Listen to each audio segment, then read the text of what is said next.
So we have a lot of data, and numerous books have been written by scholars. I can just give you profile briefly and in passing because we don't have the time, of some of the major Muslim slaves who are known to American historians and scholars who are now writing about the Muslim experience in America. We have the most celebrated slave, Muslim slave, was Ayub ibn Sulayman Jallo, who was a prince from Bondu, but he was himself involved in the slave trade. You know, there's a twist, ironic twist here, and he landed as a slave himself in the Americas. Yes, please. Could you write those names on the board, please? Oh, okay. You have, he's known as Job, as in the Bible, Job ben Solomon. That's how he's known. But his Muslim name really is Ayuba ibn Sulayman. Well, some people will spell Sulayman differently, but M-A-N.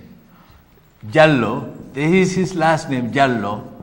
This is the French spelling. The English would say Jallow, but the French spelling, so if you go to the Senegal and Mali and Guinea, they have been influenced by the French, so they'll spell Jallo as D-I-A-L-L-O. Now, he was a prince. There's a whole book about him that was written by someone who knew him, Douglas Grant, and Blewett. Thomas Blewett was the first one to write the book, but there's another book. It's called The Fortunate Slave. It's about this fellow, this prince who ended up as a slave in America, and his story was known, and he was liberated by one of the members of the British Admiral. And of course, he got his freedom from Annapolis, Maryland, where he was a slave, and ended up in England, where he made royalty. There's a book called Blacks in Britain. If you look at that book, you will see the story of Ayub ibn Sulayman Jallo narrated there. And then from there, of course, he went back to the Senegambia region where he came from, and he was very helpful to the British Africa Company in their trade connections with the African hinterland. So that was his story.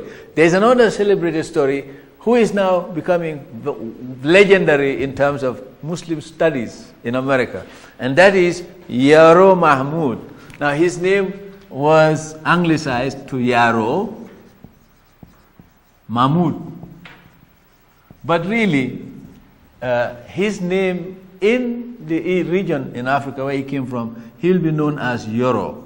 The name Yaro is also there, but it's most probably his name was Yoro Mahmud, because that will make him a Fulani, Yoro Mahmud. Now, what is very interesting about this fellow, Yoro Mahmud, is the fact that Yoro Mahmud would be known in the American Guinness Books of Records as the oldest American ever to live in this country, because he lived, according to Peale, the well-known American artist, Vincent Peale. He was 134 years old. And Peale, of course, immortalized Yoro Mahmud through the portrait he made of him. There were two portraits, one made by Peale, another one made by another artist who was a contemporary. And of course, what is remarkable about this fellow was that even though he was in captivity, he still maintained his Islam. And he was engaged in zikr, which is praise singing, praising God's name. And he owned property in Georgetown. There's a whole story about that. And if you go to the Smithsonian, there's a book there called Blacks in Pre-Revolutionary America, produced by the Smithsonian Institution. And there's a chapter in that book called Maryland Muslim. It's about this fellow. Now, I was able to secure from the state archives in Maryland the papers of manumission, that this fellow was owned by the Beale family, a prominent family in the Silver Spring area, and the Beale family manumitted him. And of course, his story now, if you look at two new books that came out, one by Alan Austin, the other one by Brian Turner, the cover of these books all carry Yoro Mahmud's picture or photo, the portrait of him. Now, besides Yoro Mahmud, we had another colorful fellow by the name of Abdurrahman. Abdurrahman was another prince who ended up as a slave in America. And there's a book by Terry Alford. Terry Alford's book on this Abdurrahman is known as Prince Among Slaves. And Abdurrahman was a prince, and of course he was captured in battle, and he ended up in America as a slave in Natchez, Mississippi. Now, what is interesting about him was the fact that because he was literate in Arabic, he was discovered by a medical doctor, Dr. Cox, who had been shipwrecked in Africa and was saved, interestingly enough, by the father of this guy. He was a young man, and he was discovered after almost 40 years of captivity by this Dr. Cox. And Dr. Cox remembered him as the young man who was with his father, and that his father saved him when he was shipwrecked in Africa. Now, Dr. Cox was able to smuggle a letter through the American Colonization Society, and that letter ended up in the hands of the Sultan of Morocco. And it was the Sultan of Morocco who wrote to the American president at the time, Monroe, and Monroe instructed his Secretary of State, Clay, to intervene. And of course they intervened, and Thomas Foster, who was the slave master, obliged on the condition that the man would have to leave, but he cannot take his children with him. Yes? I heard that there was a treaty, and I just want to substantiate this with you. There was a treaty that the Moroccans had made with the Americans about Muslim slaves, that they would be returned. Well, the Moroccans, there was an agreement. In Virginia, there was the understanding that slaves from Morocco would be liberated, because Morocco was the first one to accept the United States. So if you were a slave from Morocco, if you are a Moroccan and you happen to end up in captivity, you would be freed. But that was only applied to Moroccans. That applied to Moroccans. They were a very small number of people. Now, this Abdurrahman was the beneficiary of the Sultan of Morocco's intervention. Was he Moroccan? Well, no, he was not Moroccan.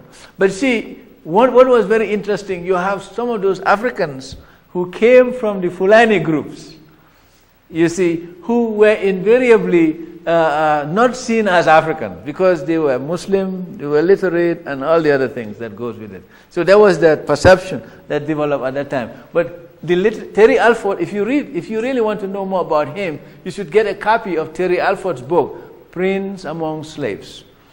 He's another very colorful fellow. But you have people like Saleh Bilali, who was a slave in South Carolina.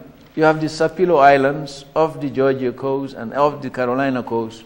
Now, what was interesting about him was he was one of those slaves who was appointed to be an overseer. And he was able to keep records using Arabic, to keep records on the plantation. And of course, Saleh Bilali's great-grandchildren remembered him when the FDR established the WPA, the work project that was started by FDR. So most of those Americans who at that time were writers or journalists who didn't have employment, they went around the country recording a lot of things.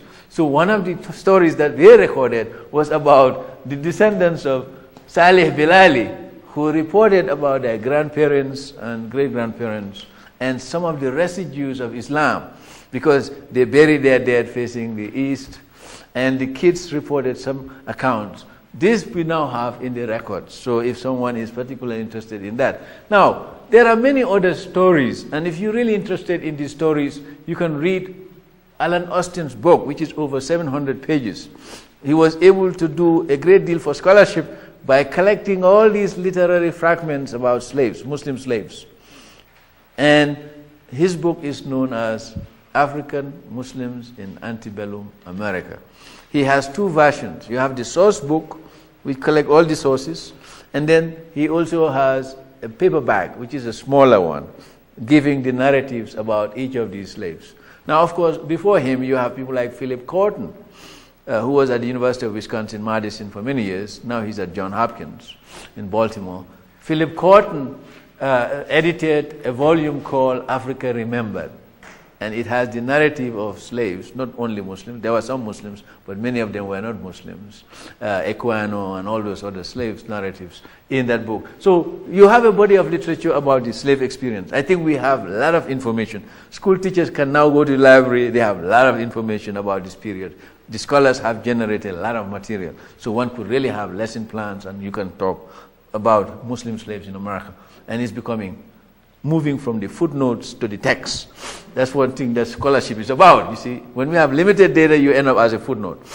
As we get more data, you end up in the text.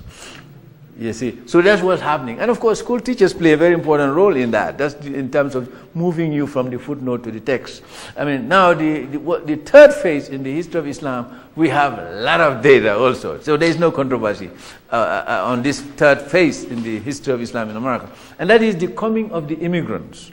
Now, the construction of the Suez Canal and the movement of the Yankee traders from Boston and all that area, Rhode Island, New York, going towards the rest of the world. With the construction of the Suez Canal after the end of the Civil War in the United States, we have some interesting developments. Christian Arabs, Armenians, and a number of other groups that were minorities within the Ottoman Empire began to immigrate to the United States. The Christian Arabs, some of them running from the draft in the Ottoman, ended up in New York, ranging from Massachusetts all the way to Baltimore, to the point that you see in a place like Baltimore, those who were selling grains were known as Arabs. So I mean,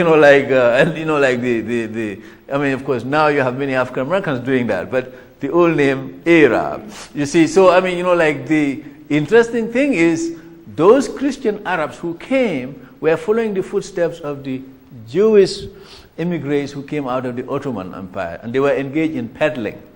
Now, the Jewish peddler was preceded in American business. If you read the history of business in America, small business in America, the Jewish peddler was preceded by the Yankee peddler.